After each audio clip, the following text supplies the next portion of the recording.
दीपावली के पावन पर्व पर बड़ी एक दुखद घटना सामने आई। 10 हाथी बांधवगढ़ में मर गए। इस घटना को लेकर सरकार चुप है और भगवान की हम पूजा करते हैं। हिंदू धर्म में गणेश जी के रूप में हम हाथी को भी एक जगह देते हैं। निश्चित तौर से ये एक बड़ा अशुभ समय है लगता सरकार का कि एक तरफ आप शस्त्र पूजन कर रहे हो और वन प्राणियों की आप रक्षा नहीं कर पा रहे हो। एक हाथी जिसको हम गणेश स्वरूप भी देखते हैं उनकी आप रक्षा नहीं कर पा रहे हो। मैं कहना चाहता हूं कि सरकार के मंत्री, वन मंत्री वोट मांग रहे लेकिन गणेश जी की पूजा भूल गए। गणेश जी के स्वरूप हाथी का ध्यान रखना भूल गए। ये बड़ा दुखद घटना है और ये घटना मैं समझता हूं कि इस पे तत्काल सरकार को संज्ञान लेना चाहिए।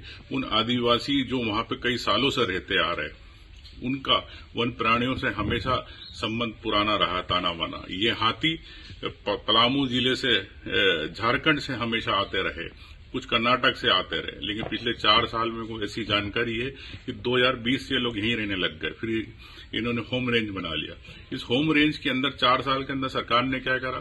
क्या उन वन समितियों से बात करी, उन आदिवासियों से बात करी, किस प्रकार से इन हाथियों का विस्थापन करना, किस प्रकार से उन्हें उनके साथ संवाद बनाना, वन समितियों के साथ, आदिवासियों के साथ। बेगा आदिवासी इंडिजिनियस है जिन्हें हम एक सम्मान के रूप में देखते हैं, लेकिन हम उन आदिवासियों के साथ संवाद कैसे रहे, ये सरकार ने कोई प्रयास नहीं किए, न विभाग ने प्रयास किए। ये कुप्रबंधन है सरकार का और फॉरेस्ट विभाग के उन अधिकारियों का जो पिछले इतने सालों से हाथी रहते आए, उनके बारे में कभी उन्होंने विस्थापन की बात नहीं करी। तो निश्चित तौर से मैं चाहता हूं कि सरकार इस पर तत्काल निर्णय ले। वन समितियों को जो अधिकार है, आदिवासियों को जो अधिकार है, उनको अधिकार मिलना चाहिए। जल जंगल जमीन से उनका पुराना नाता है। ये सरकार इस पे चुप क्यों है? सरकार आदिवासियों की कई बातें करती है लेकिन वन प्राणियों और आदिवासियों के नाम पर चुप रहती है।